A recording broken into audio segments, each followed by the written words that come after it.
Hi friends, నమస్తే అండి. Welcome to our YouTube channel. ఈరోజు మీకు చూపెట్టబోయే రెసిపీ ఏంటంటే పచ్చెనపప్పు కాలీఫ్లవర్ కర్రీ చేస్తున్నానండి. ఈ కర్రీ కోసం నేను కాలీఫ్లవర్ ముక్కలు చేసుకొని ఉప్పు నీళ్ళల్లో నానబెట్టుకున్నాను. అదేవిధంగా పచ్చెనపప్పు ఒక అరగంట పాటు నానబెట్టుకున్నాను. ఈ మసాలా కోసము కొబ్బరిని, ఉల్లిపాయ ముక్కలు, చెక్క, లవంగం తీసుకున్నాను. ఈ కొబ్బరి, ఈ ఉల్లిపాయ ముక్కలు, చెక్క, లవంగము, అల్లం పేస్ట్ వేసి, అల్లం వెల్లుల్లి పేస్ట్ వేసి మెత్తగా మిక్సీ పట్టుకున్నాను. ఈ కర్రీ కోసం నేను స్టవ్ ఆన్ చేసి ప్యాన్ పెట్టుకున్నాను. దాంట్లో ఆయిల్ వేసానండి. సన్నగా తరుక్కున్న ఉల్లిపాయ ముక్కలు వేస్తున్నాను. ఇందులో నేను కారము, పసుపు, ధనియాల పొడి కూడా వేస్తున్నాను. ఇవి వేయించుకుందాం.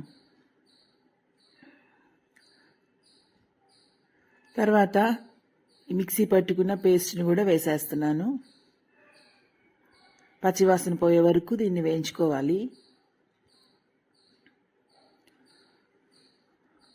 ఇప్పుడు కొన్ని వాటర్ యాడ్ చేస్తున్నాను. ఈ మసాలాలో సాల్ట్ వేస్తున్నానండి.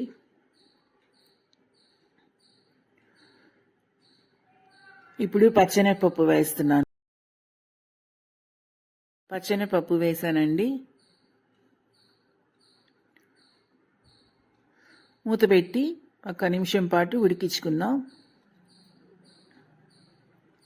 ఇది ఉడికిందండి. ఇప్పుడు కాలీఫ్లవర్ని వేస్తున్నాను. ఆ కాలీఫ్లవర్ ముక్కలు మూత పెట్టి ఉడికించుకుందాము. ఇది ఉడికే లోపల టమాటాలు, కొత్తిమీర, పచ్చిమిరపకాయ ఇవి మెత్తగా మిక్సీ పట్టుకుందాం. ఇవి ఉడుకుతున్నాయండి. ఇప్పుడు మిక్సీ పట్టిన ఈ టమాటా పేస్ట్ని కూడా ఇందులో వేసేస్తున్నాను.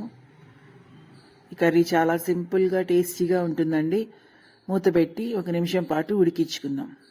అంతే అండి, రెడీ అయిపోయింది. కొత్తిమీర చల్లుతున్నాను. కాలీఫ్లవర్ పచ్చనిపప్పు కాంబినేషన్ చాలా చాలా బాగుంటుంది. రెడీ అయిపోయిందండి. దీన్ని నేను బౌల్లోకి తీసుకున్నాను. ఈ విధంగా మీరు తయారు చేయండి. మీరు చేసి మీకు ఎలా వచ్చిందో నాకు కామెంట్స్ రూపంలో తెలియజేయండి. నా వీడియోస్ కానీ మీకు నచ్చినట్లయితే నా వీడియోస్ని లైక్ చేయండి, షేర్ చేయండి.